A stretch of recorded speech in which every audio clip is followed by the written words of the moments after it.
Oh, ces conditions. Il doit pas être au Maroc, là.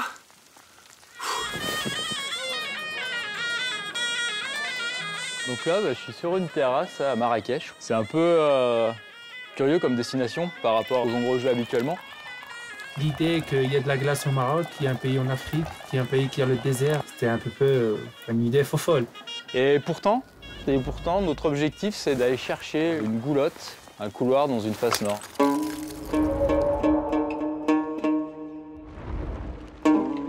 Je m'appelle Faisal Bourkhiba, je suis passionné de la montagne, et surtout dans mon pays, au Maroc et dans l'Atlas marocain.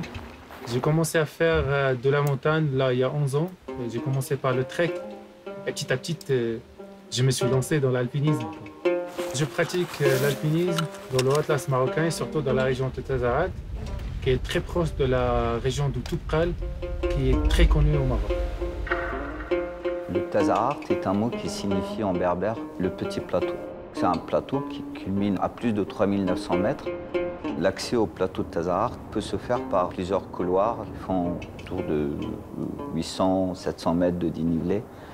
Et dans un d'ailleurs où il y a la seule névée permanente en Afrique du Nord. L'alpinisme, il est carrément inexistant au Maroc. Et surtout, la société n'acceptera jamais ce qu'on fait. Parce que c'est dangereux et c'est pas très connu quand même. Dans mon cas, bon, avec mes parents, je suis toujours amené à cacher mon matériel d'escalade, tout ce qui est corde, béguine, mosqueton, mes piolets. Parce que s'ils voyaient mon matos, il allait quand même être très surpris par rapport à ce que je fais. Peut-être qu'il allait me stopper à l'époque.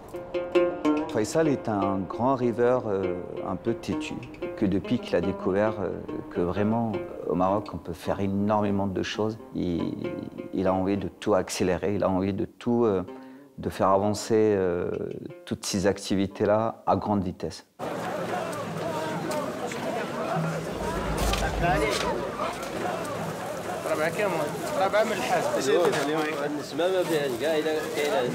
Nous, en tant que grimpeurs, on galère pour trouver le matos technique et les vêtements.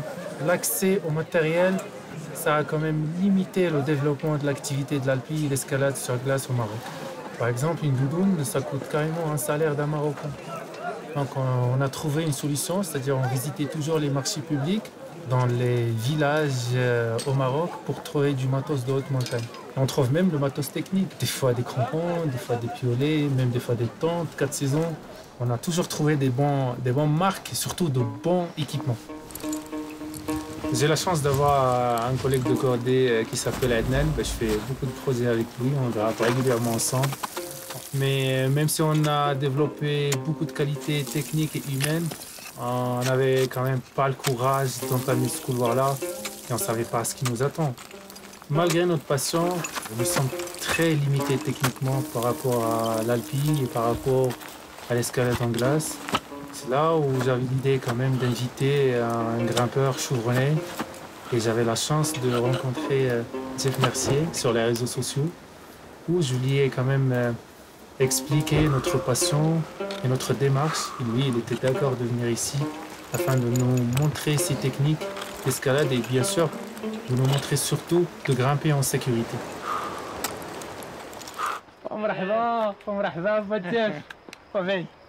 Ça va? Je suis super content de t'avoir eu au Maroc, et surtout dans l'Atlas. Ah ouais, c'est super content. Bienvenue quoi. C'est le village là, ça s'appelle Tizi Ouzou. Ok. Et il est dans le massif de Toubkal. Et ce que tu vois devant toi, c'est le parc national de Toubkal. D'accord, et c'est par là-bas qu'on va grimper là. Si je me rappelle bien des photos que tu m'as envoyées. Exactement, c'est la face nord de Tazarat. Voilà, le point noir, c'est le début du couloir. D'accord, je vois bien. Et tu vois la ligne qui se continue jusqu'au plateau qui est à 3990. D'accord, un 4000, quasiment un 4000. Ah bah Jeff, allez, je t'offre un verre de thé à la maison. Grand plaisir. Et quand même, on laissera le temps pour les muletiers de préparer le bagage. Et puis cette nuitée, on sera au refuge de la Tazarat, c'est à 3000 mètres. 3000 mètres, d'accord. 4 heures de marche. 4 heures de marche environ. Ça te dit? Allez, c'est parti. Allez.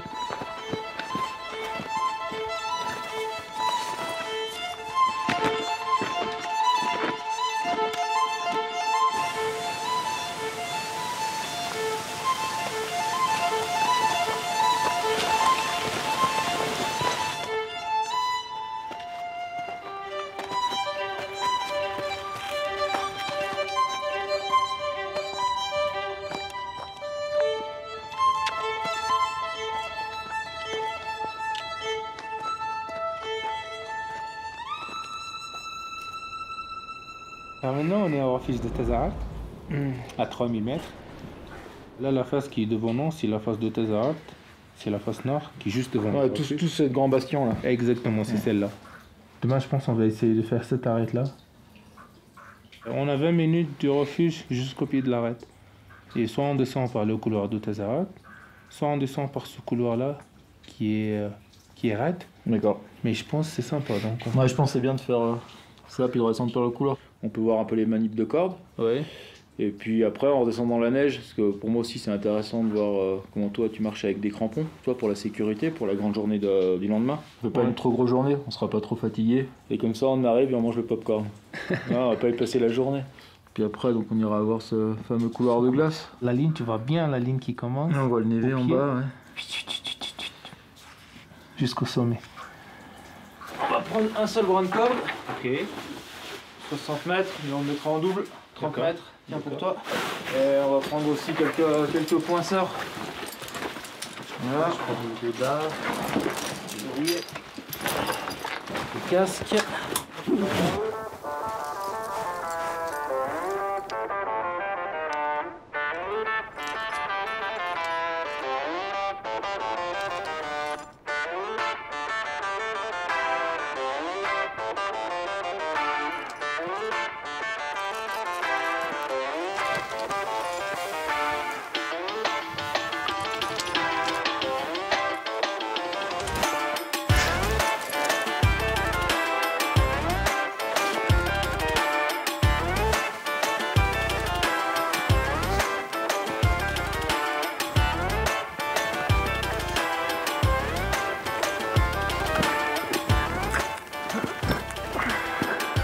Ah, c'était le plus dur, bravo.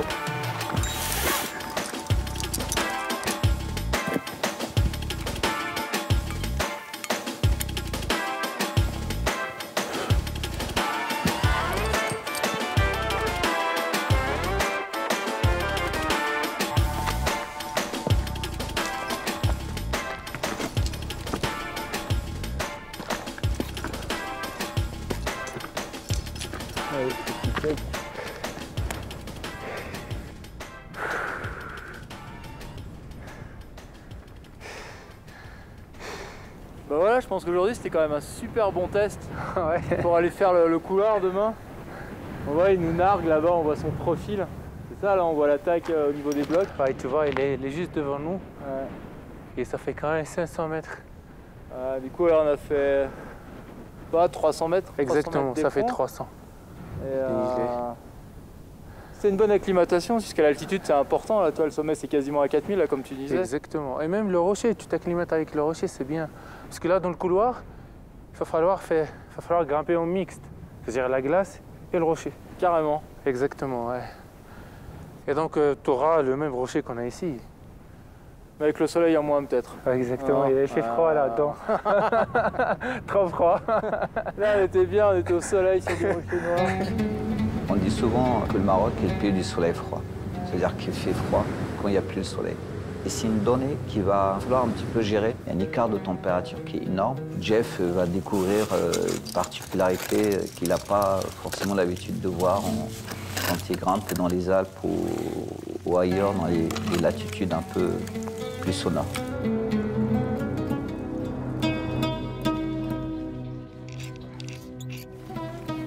انا دخلت الكولوار واني ما درتوش من تحت. انا مشيت حتى لجهه كريستون ورجعت على اليمين ديالي وضربت الكولوار من النص وطلعت للبلاطو بالصيف. ماشي وقت ديال الشتاء، غير بالصيف. بالصيف درتو. Bon bah allez, on y va. Allez, 6h15. Voilà. On y va. C'est grand beau dehors, génial.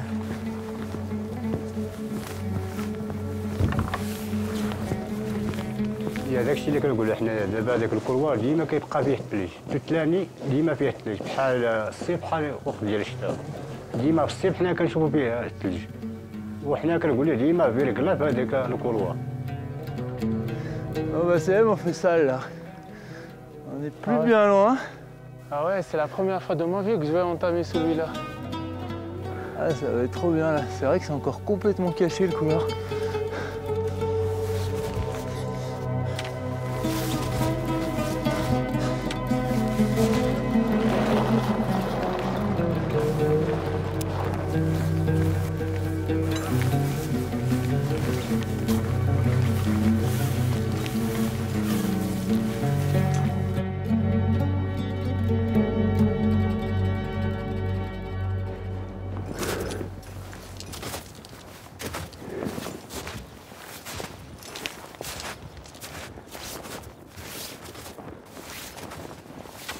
Alors là, t'as vu Fessal, on va passer là, toi, ça fait un petit bouchon de neige, tu vois, cette espèce de proéminence de neige.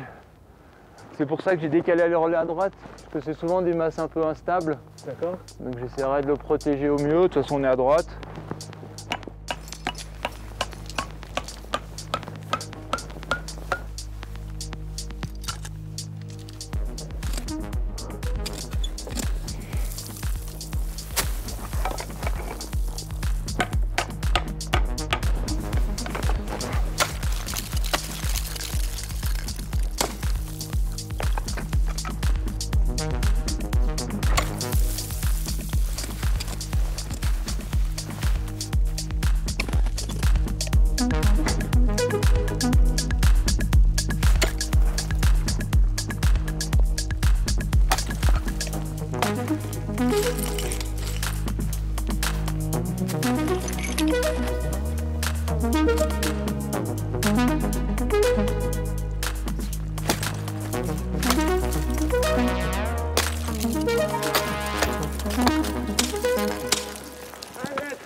Ça fait trop plaisir de faire comme ça. Merci. Mais non, c'est grâce à toi, hein. C'est toi qui as lancé ce projet. Ouais, c'est bien ce qu'on a fait. T'as bien assuré. Ouais, merci encore. Vas-y, pas les mots.